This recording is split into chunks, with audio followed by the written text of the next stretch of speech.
പരാതിക്കാരി ഇപ്പോൾ കാനഡയിലാണെന്നാണ് നമുക്ക് ലഭിക്കുന്ന വിവരം. ഇന്ന് അവർ രാത്രിയോടെ പരാതിക്കാരി തിരുവനന്തപുരത്തെത്തും.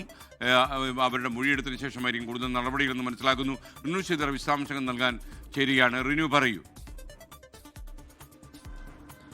എസ്കെൻ, ഇമെയിലിലൂടെ ലഭിച്ച ഒരു പരാതിയുടെ അടിസ്ഥാനത്തിലാണ് അന്വേഷണ സംഘം രാഹുൽ മാങ്കൂട്ടത്തിൽ MLA-ക്കെതിരെ ഒരു നിലപാട് സ്വീകരിച്ചിരിക്കുന്നത്, അല്ലെങ്കിൽ അറസ്റ്റ് ചെയ്തിരിക്കുന്നത് എന്നുള്ളതാണ് ഏറ്റവും പ്രധാനപ്പെട്ട ഒരു കാര്യം. എസ്കെൻ സൂചിപ്പിച്ചതുപോലെ തിരുവല്ല സ്വദേശിയായിട്ടുള്ള പരാതിക്കാരി കാനഡയിലാണ്. തുടർന്ന് അവർ നാട്ടിലേക്ക് എത്തിയതിനു ശേഷമായിരിക്കും മൊഴി രേഖപ്പെടുത്തുക എന്നുള്ളതാണ്. നേരത്തെ വീഡിയോ കോൺഫറൻസിലൂടെ വിശദമായിട്ടുള്ള മൊഴി രേഖപ്പെടുത്തി ഉള്ള തെളിവുകൾ അവർ കൈമാറുകയും ചെയ്തു എന്നുള്ളതാണ് നമുക്ക് ലഭിക്കുന്ന വിവരം. അതിന്റെ അടിസ്ഥാനത്തിൽ കൂടിയാണ് എല്ലാ രീതിയിലുള്ള പഴുതുകളും അടച്ചുകൊണ്ട് ഇത്തരത്തിലൊരു ഇടപെടലിലേക്ക് പോയത് അന്വേഷണ സംഘം. നമുക്കറിയാം, ചരിത്രത്തിൽ ആദ്യമായിരിക്കും ഒരു നിയമസഭാ സാമാജികനെതിരെ ഇത്തരത്തിൽ തുടർച്ചയായ ഒരു പീഡന പരാതി ഉയർന്നു വരുന്നതും ഇത്തരത്തിൽ പോലീസ് നടപടി എടുക്കുന്നതും. എന്തായാലും നിയമസഭാ തെരഞ്ഞെടുപ്പ് കൂടി നിലനിൽക്കുന്ന സാഹചര്യത്തിൽ, വരാൻ പോകുന്ന സാഹചര്യത്തിൽ കോൺഗ്രസിനെ വലിയ രീതിയിൽ ഒരു പ്രതിരോധത്തിലാക്കിയിരിക്കുന്നു. കോൺഗ്രസ് രാഹുൽ മാങ്കൂട്ടത്തിൽ MLA പുറത്താക്കി എന്നൊക്കെ പറഞ്ഞ് തള്ളിപ്പറയുമ്പോഴും കോൺഗ്രസിന് വലിയ രീതിയിൽ വില കൊടുക്കേണ്ടി വരും. കോൺഗ്രസ് വലിയ രീതിയിൽ പ്രതിരോധത്തിലായിരിക്കുന്ന ഒരു സാഹചര്യം കൂടി തന്നെയാണ് നിലവിൽ നിൽക്കുന്നത്. ഇപ്പോൾ പാലക്കാട്ടെ MLA ഓഫീസ് അടക്കം അടച്ചുപൂട്ടിയിരിക്കുന്ന ഒരു സാഹചര്യമാണുള്ളത്.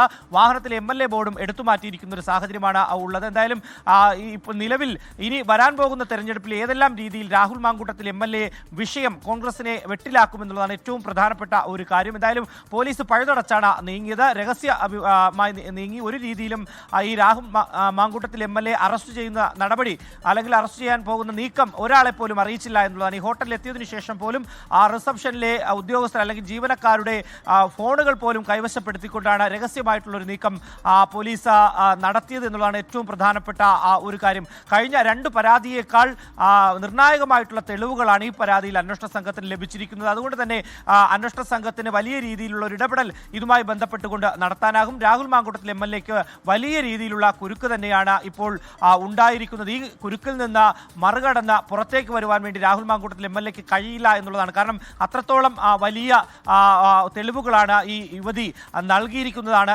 ഏറ്റവും പ്രധാനപ്പെട്ട ഒരു കാര്യം. നേരത്തെ വിഷ്ണു പറഞ്ഞതുപോലെ തന്നെ ഷൂ വാങ്ങിയത് അടക്കമുള്ള തെളിവുകൾ, പണം കൈമാറിയതിനടക്കമുള്ള തെളിവുകൾ, ഈ ഭ്രൂണഹത്യ നടത്തിയതിലെ മെഡിക്കൽ രേഖകൾ അടക്കമുള്ള തെളിവുകൾ, ഇതെല്ലാം തന്നെ അന്വേഷണ സംഘത്തിന് കൈമാറിയിട്ടുണ്ട് എന്നുള്ളതാണ്. ഇപ്പോഴും ചോദ്യം ചെയ്യൽ പുരോഗമിക്കുകയാണ്. ചോദ്യം ചെയ്യൽ പുരോഗമിച്ചതിന് ശേഷം 11:30 മജിസ്ട്രേറ്റിന് മുന്നിൽ ഹാജരാക്കുമെന്നുള്ള വിവരവും നമുക്ക് ലഭ്യമാകുന്നുണ്ട്. എന്തായാലും നിർണായകമായിട്ടുള്ള ഒരു നീക്കം തന്നെയാണ് അന്വേഷണ സംഘം നടത്തിയത്.